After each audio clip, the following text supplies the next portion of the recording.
promise to be here, for worse or for better. These diamonds really mean that we'll stand the pressure. Hi, I'm Janiel. And I'm Stephen. Come in June, we'll be celebrating 3 years of marriage. Through Passion and Purity and the Marriage's Honourable feature, we'd like to share 3 lessons that we have learned during our marriage thus far that we hope will be encouraging to you. Our first lesson is that love is intentional and achieved by the Holy Spirit, right? So, first we have to define what love is, right? Love is defined by God through His Word. So we have to go back to His Word to define what it is. We can't rely on mainstream media or even our opinions or our feelings as to what love is supposed to be, right? This came up very strongly at a point in our marriage where we were having a significant challenge or heated discussion or disagreement, and in the aftermath of everything we kind of were led to the point of comparing our behavior to the word, and I'm referring to 1 Corinthians 13 in particular. And when you compare the two, like, we were very, very far off. I mean, all those things that it says about love being patient, not patient, love being kind, not kind, love being long-suffering, definitely not keeping record of wrongs, very, very far off.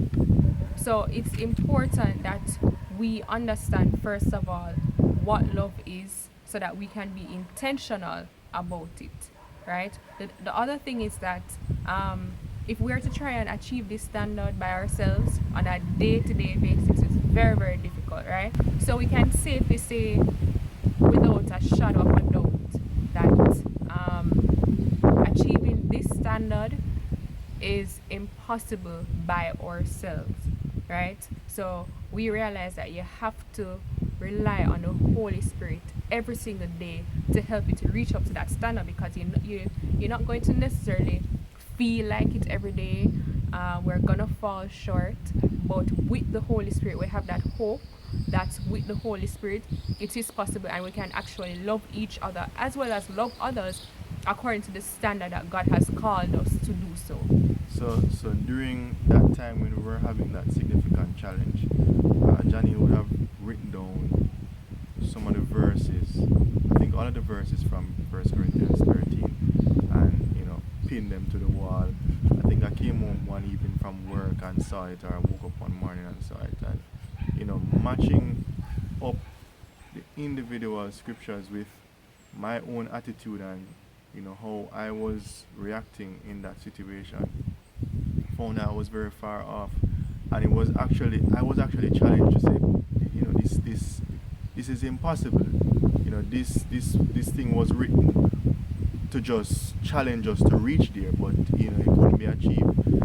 We have to be intentional, yes. However, being intentional about it comes with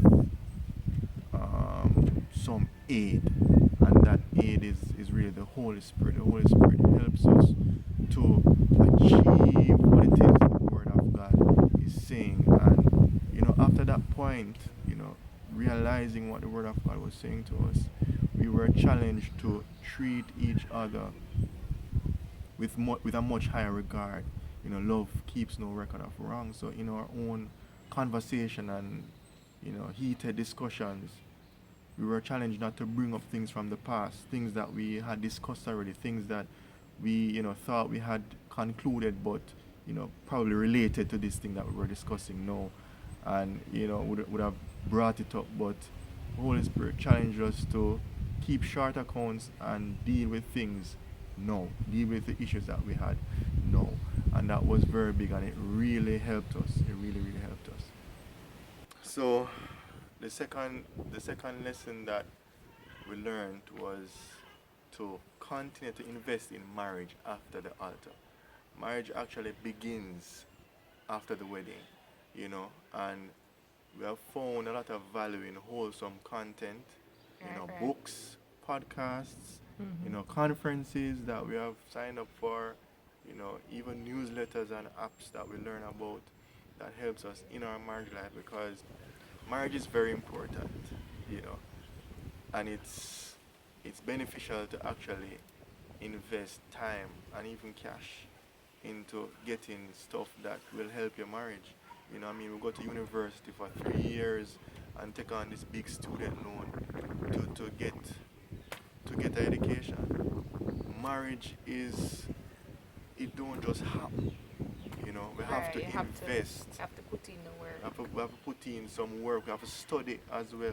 Right. You know, in every area of marriage, whether it be sex, whether it be communication, whether it be understanding men versus women, you know, that's a very big area. Understanding how a man reacts versus how a woman reacts, and that knowledge will help you to gauge your partner. You know, so that's very important. Investing in content that will help your marriage.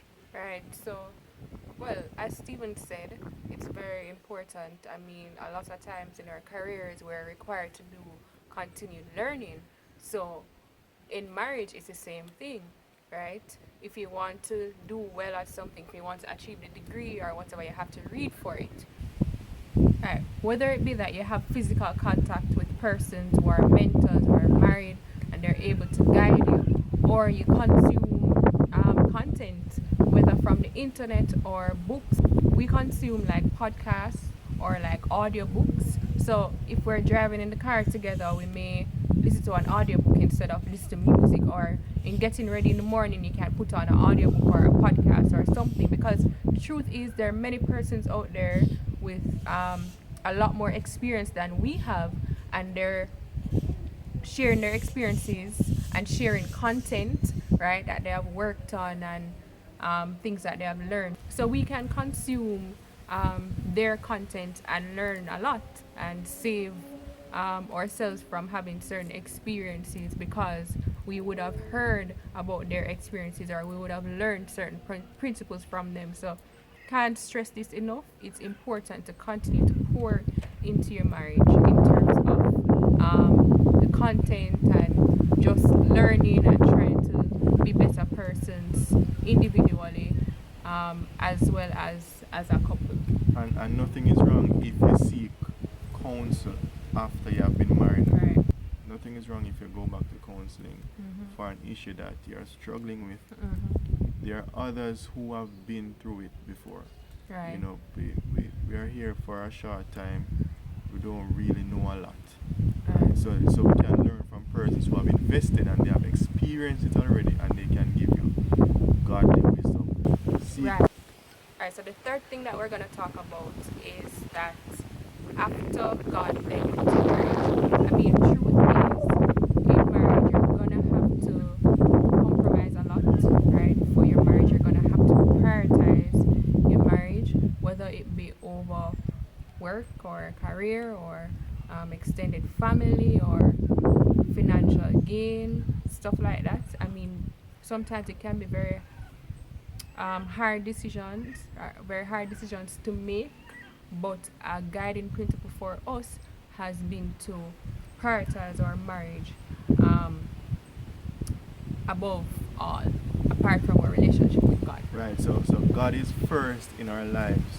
But what I think personally is that the person that God has given to you as a spouse is the most important entity that you will have to give account for. And by that I mean we are stewards. God has made us stewards over, you know, the things that we own, you know, our house, our, you know, our possessions, you know, our jobs, our careers, our talents, our gifts. God has made us stewards over those things, and we have to give an account from them. What did we do with what we were given? You know.